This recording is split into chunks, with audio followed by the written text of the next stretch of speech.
అలాగూ తెలిసి తెలిసి సగం భక్తి చేసుకుంటా కూర్చున్నా నువ్వు? అది నీకు నచ్చిందా?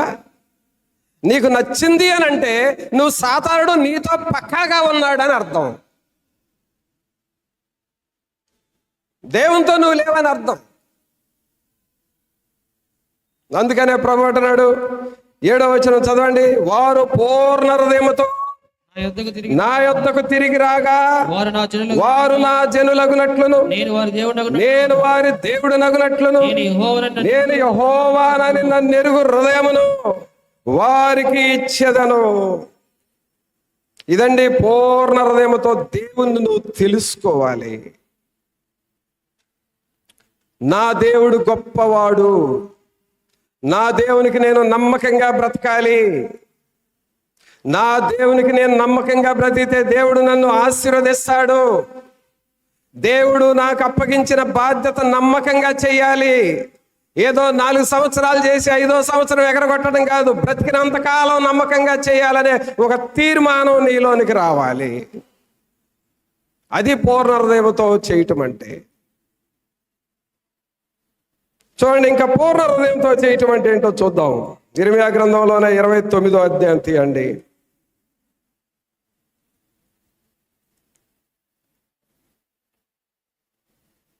13వ వచనం చదవండి. మీరు నన్ను వెదకిన ఎడల పూర్ణ మనసుతో నన్ను కూర్చి విచారణ చేయని ఎడల మీరు నన్ను కనుగొందురు. అర్థమైందండి? అంటే నువ్వు పూర్ణ హృదయంతో భక్తి చేస్తున్నావు అనే దానికి గుర్తు ఏమిటి అంటే, నువ్వు అలాగూ చేయగా ప్రార్థన చేయగా దేవునిని ఆరాధన చేయగా దేవునిని నువ్వు కనుగొంటావు, దేవుని స్వరము వింటావు, దేవుని సన్నిధిని నువ్వు అనుభవిస్తావు. గెత్సెమనే వనములో యేసుక్రీస్తు ప్రభువారు ప్రార్థన చేసి తండ్రితో కలిసిన రీతిగా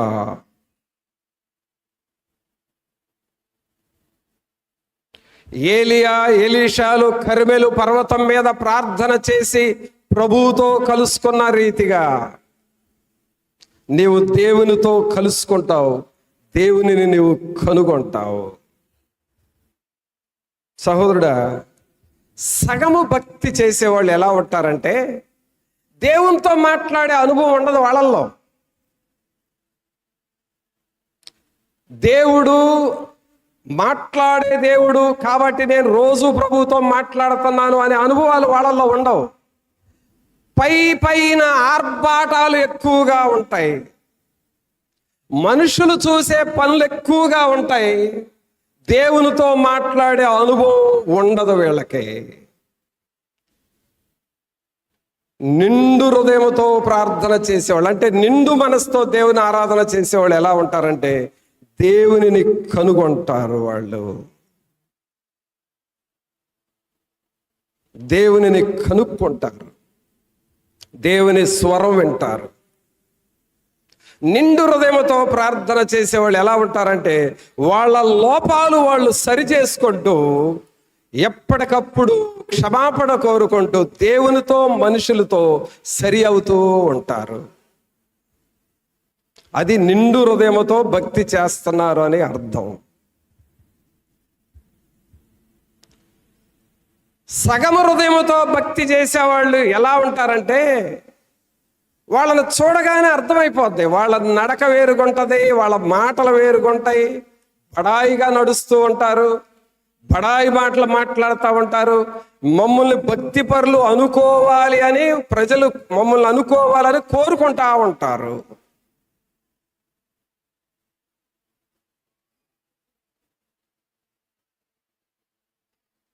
అంటే ఆర్భాటం బాగా ఉంటుంది, దేవుని ఆత్మ నడిపింపు అసలు ఉండదు. ఇది సగం భక్తి చేసే వాళ్ళ మోడల్ ఎలా ఉంటుంది. నిండు హృదయంతో భక్తి చేసేవాళ్ళు ఎలా ఉంటారంటే, యెహోషువ లాగా కాలేబు లాగా దేవునితో మాట్లాడుతూ ఉంటారు. దేవుడు చెప్పిన మాటను తీసుకొచ్చి ప్రజలకు చెబుతా ఉంటారు.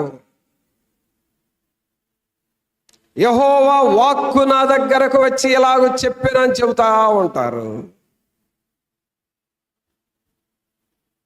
ఉందా ఈ భక్తి? సోదరుడా, ఈ భక్తి ఉందా?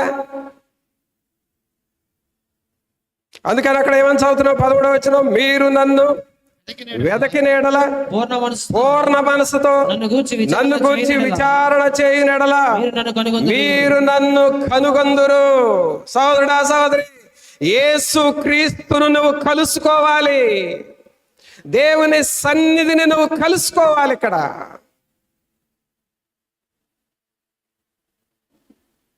అది నువ్వు నిండు హృదయంతో ఉన్నావు అని అంటే. అంతేగాని ఏదో తలనొప్పి వచ్చిందండి, ప్రార్థన చేయించుకోవడానికి వచ్చాను, రాత్రి ఏదో ఒక చెడు కాలు వచ్చిందండి, ఆ దయ్యాన్ని తోలేస్తారు, ప్రార్థన చేస్తారని చేపించుకోవడానికి వచ్చాను, ఇది కాదు ఇక్కడ కావాల్సింది. అవే ఆటోమేటిక్గా క్యాన్సిల్ అయిపోతాయి. ఆ శక్తులకి దేవుడి సన్నిధిలో మేము ఆజ్ఞాపిస్తుంది ఏమిటంటే, ఈ క్యాంపస్లోనికి వాళ్ళు కాలు పెడితేనే వెళ్ళిపోవాలి, అంతేగాని ప్రార్థన చేసిందా కొనకూడదు. అవి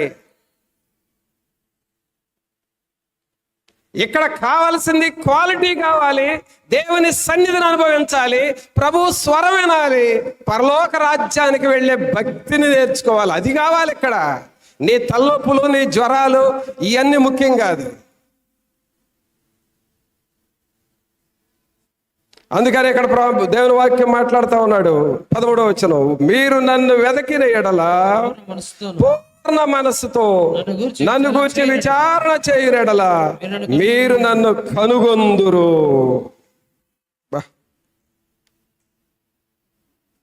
ఇంకా చూడండి, పూర్ణ హృదయంతో నువ్వు భక్తి చేస్తున్నావు అనే దానికి గుర్తు ఏమిటంటే, సామెతల గ్రంథం తీయండి, 3వ అధ్యాయము.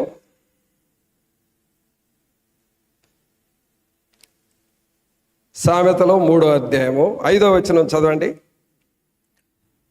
నీ స్వబుద్ధిని ఆధారము చేసి కొనక నీ పూర్ణ హృదయముతో యెహోవా యందు నమ్మకముంచు.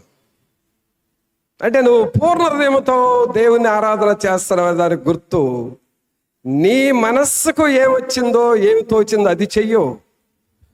దేవుడు చెప్పింది పూర్ణ హృదయముతో దేవుని మీద నమ్మకం ఉంచి చేస్తావు. అర్థమైందా? నమ్మకం ఉంచి చేస్తావు అనగా నీ హృదయమంతటితో దేవుని మీద నమ్మకం ఉంచుతావు.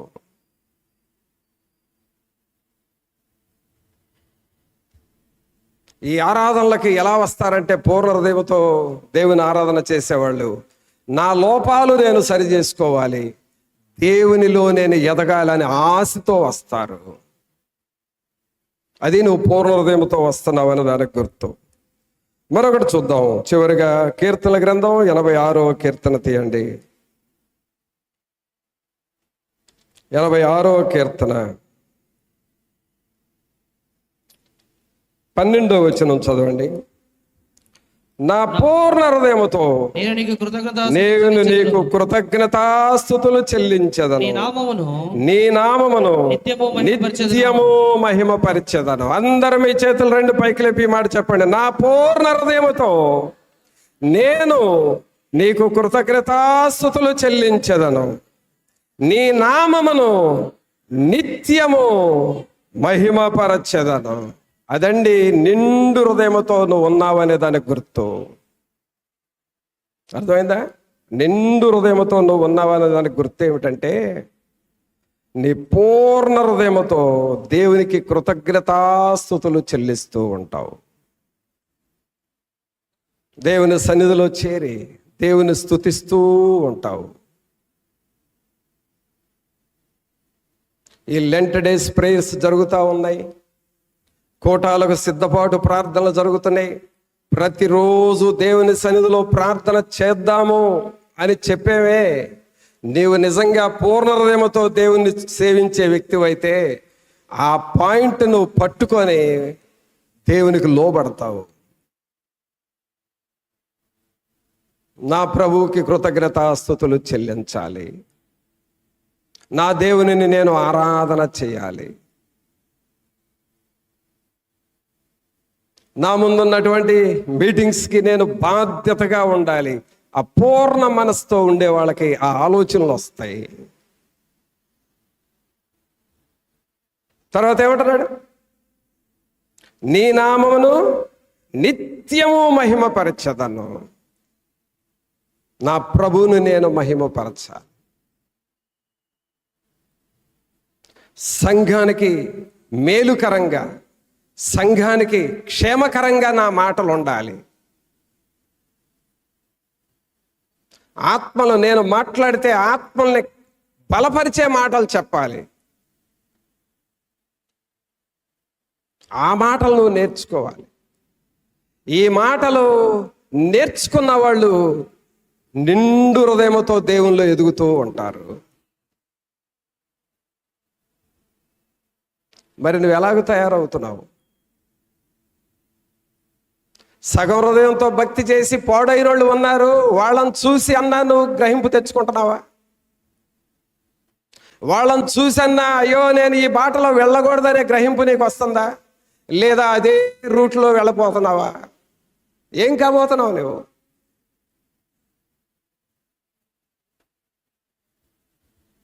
నేను నిండు హృదయంతో నా దేవుణ్ణి ఆరాధన చేస్తా. పౌలు దగ్గర తిమోతి ఉన్నాడు, దేమా ఉన్నారు. దేమా యెహోలోకాన్ని చూసిపోయాడు. ఆయన చాప్టర్ అంతటితో క్లోజ్ అయిపోయింది. పౌలు దగ్గర తిమోతి ఉన్నాడు, అంతకంతకు గొప్ప వ్యక్తిగా మారాడు. నీది పూర్ణ హృదయంతో భక్తి చేస్తున్నావా? సగం హృదయంతో భక్తి చేస్తున్నావా? సగం హృదయంతో భక్తి నేర్చుకుంటే అది నీకు నష్టం. పూర్ణ హృదయంతో నువ్వు భక్తి చేసుకుంటే నీకే కాదు, నీ తర్వాత తరాలకు కూడా నువ్వు ఆశీర్వాదకరంగా మారుతావు. మరి అలాగ నువ్వు సిద్ధపడతావా? అందుకే మొదటి వాక్యం చదవండి. యేసుక్రీస్తు ప్రభు వారు చెప్పిన మొదటి మాట, మత్తయి సువార్త 22వ అధ్యాయము 37వ వచనం. అందుకాయన నీ పూర్ణ హృదయముతోను, నీ పూర్ణ హృదయముతోను, నీ పూర్ణ ఆత్మతోను, నీ పూర్ణ ఆత్మతోను, నీ పూర్ణ మనస్సుతోను, నీ పూర్ణ మనస్సుతోను నీ దేవుడైన ప్రభువును ప్రేమింపవలెననున్నది. ఇది ముఖ్యమైనది, మొదటిదియు నాయన ఆజ్ఞ. సహోదరుడా, సహోదరి, నువ్వు ఒక తీర్మానం చేసుకుంటావా? నా పూర్ణ హృదయంతో నేను వెంబడిస్తానయ్యా. ఇంత వాక్యం విని కూడా సగం హృదయంతో నిన్ను వెంబడిస్తే నువ్వెవరో నాకు తెలియదు అంటారు కదా. నా పూర్ణ మనసుతో నిన్ను ఆరాధన చేస్తానని చెబుతావా? ప్రార్థన చేసుకుందాం. అందరము దేవుని సన్నిధిలో మన హృదయాలను మనం పరీక్షించుకుంటూ పరిశుద్ధాత్మ దేవుని వైపు నువ్వు చూస్తావా? సహోదరుడా, వాక్యం వినటమే ముఖ్యం కాదు, విన్న వాక్యానికి లోబడతావా? ప్రభువా, నా హృదయం అంతటితో నిన్ను వెంబడిస్తానయ్యా. నా హృదయం అంతటితో మిమ్మల్ని సేవిస్తాను ప్రభువా. మీ సన్నిధిలో నన్ను నేను తగ్గించుకుంటాను అని నువ్వు దేవునితో చెబుతావా? అందరము మోకాళ్ళ మీద ప్రార్థనా పూర్వకముగా దేవుని మనం స్తుతిద్దాము. నిండు మనసుతో, పూర్ణ మనసుతో నేను నిన్ను సేవిస్తాను ప్రభువా. నీకు స్తోత్రాలు, నీకు వందనాలు చెల్లిస్తూ ఉన్నాము ప్రభువా. పరిశుద్ధాత్ముడా, మీ వైపు చూస్తూ ఉన్నాము. ఈ సగం హృదయం భక్తి ఎందుకు వచ్చిందో వచ్చింది నాయన నాలో. పశ్చాత్తాపడు. ఈ సగం హృదయం భక్తి వచ్చిందయ్యా. ఇటొక మాట అటొక మాట, ఇటొక వేషం అటొక వేషం, నాకు తెలియకుండానే నేను పాడైపోయే లైన్లో పడ్డానయ్యా. నన్ను క్షమించు, నన్ను క్షమించు అని నువ్వు దేవుణ్ణి అడుగుతావా? అయ్యో, నన్ను క్షమించండి ప్రభువా. మీ సన్నిధిలోనికి వచ్చానయ్యా, నన్ను సరిచేయండి, నన్ను బాగు చేయండి, నన్ను బాగు చేయండి ప్రభువా, నన్ను సరిచేయండి అని నువ్వు అడుగుతావా? అందరం చేతులెత్తి బిగ్గరగా ప్రార్థన చేద్దాం. అందరూ మీ చేతులెత్తి నోరు తెలిసి ప్రార్థన చేయి. నువ్వు వాక్యం విన్న తర్వాత కూడా మౌనంగా ఉండటం అనేది అది నీ యొక్క అలవాటా ఏంటి? నువ్వు నోరు తెరవకుండా ఉండటం అది ఒక అలవాటా నీకు? నువ్వు నోరు తెరిచి ప్రార్థన చేస్తే కదా ప్రభు నీకు సహాయం చేసేది.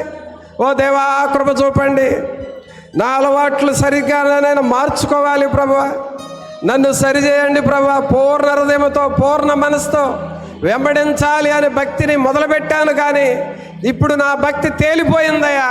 సగం హృదయం వచ్చేసింది, సగం మనసు వచ్చేసింది. నేను ఏది చేసినా నిండు మనసుతో చేయట్లేదయ్యా, కపటంతో చేస్తున్నాను.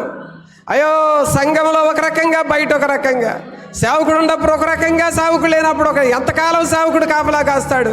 నా ఆత్మకు నేనే బాధ్యుడు కదా, బాధ్యురాలను కదా. ఓ ప్రభా నాయనా నన్ను క్షమించండి, నన్ను క్షమించండి అని నువ్వు దేవుని సన్నిధిలో తగ్గించుకుంటావా? చీకటిని తొలగించే వెలుగు నీవేనయ్యా, రక్షించు దేవుడవు నీవేనయ్యా. చీకటిని తొలగించే వెలుగు నీవేనయ్యా, రక్షించు దేవుడవు నీవేనయ్యా. అంతా నీవే చూసుకుంటావు, అంతా నీవే చూసుకుంటావు, అంతా నీవే చూసుకుంటావు, అంతా నీవే చూసుకుంటావు. యేసు మాతో నీవుండగా మేము అలసి పోలేమయ్యా. యేసు మాతో నీవుండగా మేము అలసి పోలేమయ్యా. అంతా నీవే చూసుకుంటావు, అంతా నీవే చూసుకుంటావు. అందరూ అంతా నీవే చూసుకుంటావు, అంతా నీవే చూసుకుంటావు. నా యొక్క సౌందర్యం నీవేనయ్యా, నాకున్న ఆశలన్నీ నీవేనయ్యా. నాకొక్క సౌందర్యం నీవేనయ్యా, నాకున్న ఆశలన్నీ నీవేనయ్యా. అంతా నీవే చూసుకుంటావు, అంతా నీవే చూసుకుంటావు, అంతా నీవే చూసుకుంటావు, అంతా నీవే చూసుకుంటావు. యేసు మాతో నీవుండగా మేము అలసి పోలేమయ్యా. యేసు మాతో నీవుండగా మేము అలసి పోలేమయ్యా. అంతా నీవే చూసుకుంటావు, అంతా నీవే చూసుకుంటావు, అంతా నీవే చూసుకుంటావు, అంతా నీవే చూసుకుంటావు, అంతా నీవే చూసుకుంటావు, అంతా నీవే చూసుకుంటావు, అంతా నీవే చూసుకుంటావు, అంతా నీవే చూసుకుంటావు. నీవు నిండు హృదయముతో దేవునిని ప్రేమిస్తున్నావా, లేక సగం హృదయముతో దేవుని ప్రేమిస్తున్నావా? నీకే అర్థమైపోయింది కదా, నీకు అర్థమైంది కదా సహోదరుడా, సహోదరి, నిన్ను నువ్వు పరీక్షించుకుంటావా? సగం హృదయముతో ఆరాధన చేసేవాళ్ళని ప్రభు అంటున్నాడు, మీరు పరలోక రాజ్యానికి పనికిరారు. నిండు హృదయముతో ఆరాధన చేసేవాళ్ళనే ప్రభు అంటున్నాడు, నా తండ్రి చిత్త ప్రకారము చేయువారే పరలోక రాజ్యములోనికి వస్తారు. సహోదరుడా, సహోదరి, నిన్ను నువ్వు పరీక్ష చేసుకో. నా పూర్ణ హృదయముతో మిమ్మల్ని వెంబడిస్తానయ్యా, నా నిండు హృదయముతో వెంబడిస్తాను. సాతానుడు నా హృదయంలో కల్తీ తెచ్చాడయ్యా, ఏదో కల్తీ భక్తిలో పడిపోయానయ్యా, ఇది ప్రమాదకరమయ్యా, దీన్ని గనక నేను ఫాలో అయ్యానంటే చాలా నష్టపోతాను, నా కుటుంబాన్ని కూడా నష్టం చేసుకున్నట్టు అయిపోతుంది, నాకు గ్రహింపివ్వండి అని నువ్వు అడుగుతావా దేవుణ్ణి? నోరు తెరిచి అడిగితే ప్రభు కనికరిస్తాడు. ఇప్పుడు కూడా ఏదో గొప్ప పని చేస్తానని మౌనంగా ఉన్నావంటే దానికి నీకు నీవే తీర్పు. ఓ ప్రభువా నన్ను క్షమించు అనే మాట నీ నోట్లో నుండి రావాలి. నీ చేతులెత్తి దేవుణ్ణి, నన్ను క్షమించయా, ఎందుకు పడ్డానో ఈ సగం హృదయంతో భక్తి చేసే భక్తిలో పడ్డానాయా, అందుకే నాలో శ్రేష్టమైనవి రావటం లేదు, నన్ను క్షమించయ్యా, పూర్ణ హృదయంతో మిమ్మల్ని వెంబడించాలి అని నువ్వు దేవుడిని అడుగుతావా? పరిశుద్ధుడైన మా ప్రభువా, మహోన్నతుడా, మహాగణుడా, మా ప్రభు అయిన యేసు, మీకు స్తోత్రాలు, వందనాలు చెల్లిస్తూ ఉన్నాం. పరలోకమందున్న నా తండ్రి చిత్త ప్రకారము చేయువాడే అని మీరు క్లియర్గా చెప్పారు. అంతేగాని మా ఇష్టం వచ్చినట్లు మేము చేయటం కాదు, మీ చిత్త ప్రకారం చేయాలి.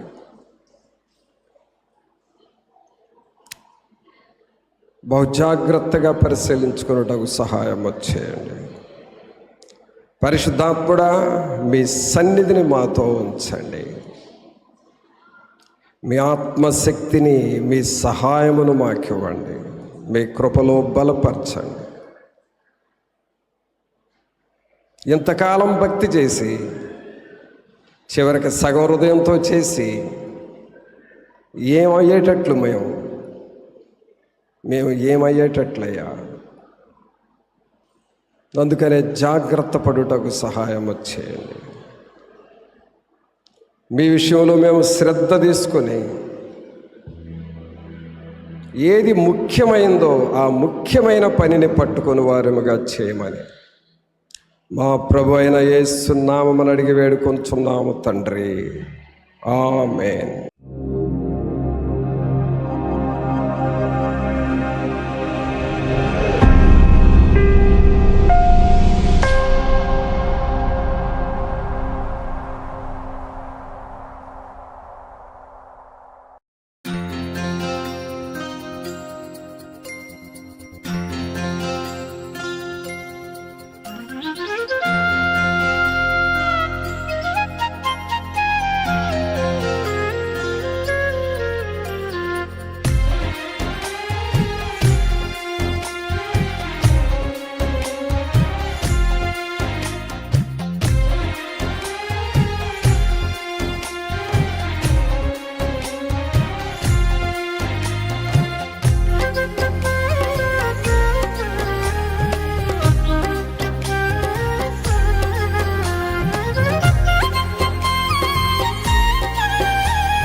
జీవము గల యెహోవా ఒక దివ్య సంగతితో, జీవము గల యెహోవా ఒక దివ్య సంగతితో, నా హృదయము పొంగుచున్నది దివ్య వాంఛతో, దివ్య తేజస్సు చూడవలేనని, దివ్య తేజస్సు పొందవలేనని, జీవము గల యెహోవా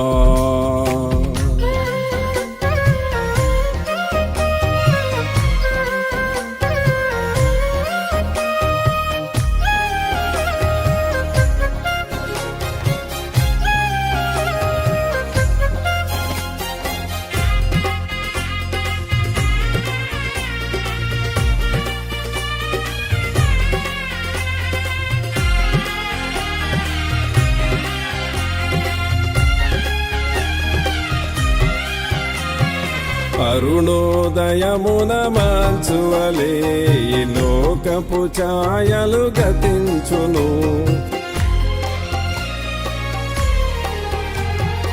అరుణోదయమున మంచువలే ఈ లోకపు ఛాయలు గతించును, ఎన్నటెన్నటికి వెన్నంటుండే నీ ఉచిత కృపలో, ఎన్నటెన్నటికి వెన్నంటుండే నీ ఉచిత కృపలో, మమ్మందరినీ కనికరించుము, మమ్మందరినీ కనికరించుము, జీవము గల యెహోవా.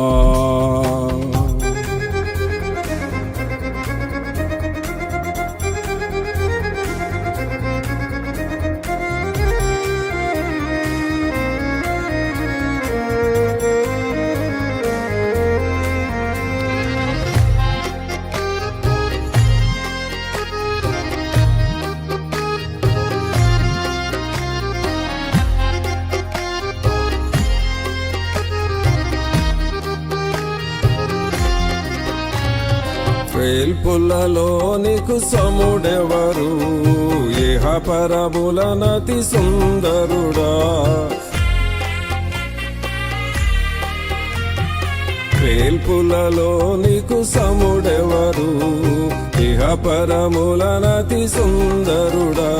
నీ పెదవుల నుండి దయారసము కారుచుండగా, నీ పెదవుల నుండి దయారసము కారుచుండగా, నాకు క్షమాపణ కలిగెనుగా, నాకు క్షమాపణ కలిగెనుగా.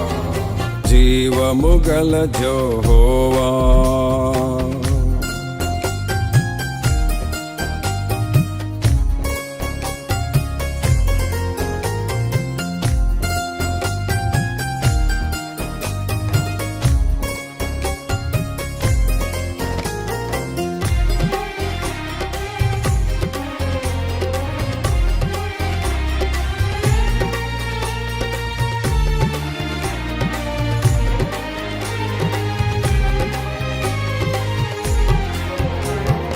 సత్యము ప్రేమతో కూడిన నీతి రాజ్యములు చేరుటకై, సత్యము ప్రేమతో కూడిన నీతి రాజ్యములు చేరుటకై, నీ మహిమ ప్రభావము ధరింపజేసే రక్షణ ద్వారములో, నీ మహిమ ప్రభావము ధరింపజేసే రక్షణ ద్వారములో, అల్పుడను నన్ను చేర్చుమయ్యా, అల్పుడను నన్ను చేర్చుమయ్యా. జీవము గల యెహోవా,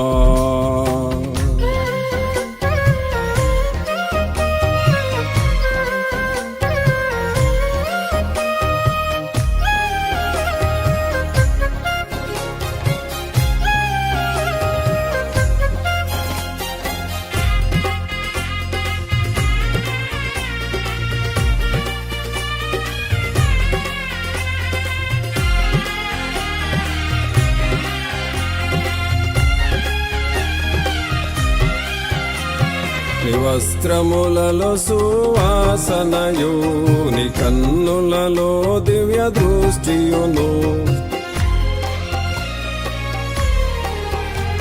నీ వస్త్రములలో సువాసనయు, నీ కన్నులలో దివ్య దృష్టియును. నీ హస్తములో నీ స్వస్థతయును వెలువడుచుండగా, నీ హస్తములో నీ స్వస్థతయును వెలువడుచుండగా, నా మనసుకు నెమ్మది దొరికెనయ్యా, నా మనసుకు నెమ్మది దొరికెనయ్యా. జీవము గల యెహోవా, ఒక దివ్యా సంగతితో, జీవము గల యెహోవా, ఒక దివ్యా సంగతితో, నా హృదయము పొంగుచున్నది దివ్య వాంఛతో. దివ్యా తేజస్సు చూడవలేనని, దివ్యా తేజస్సు పొందవలేనని. జీవము గల యెహోవా,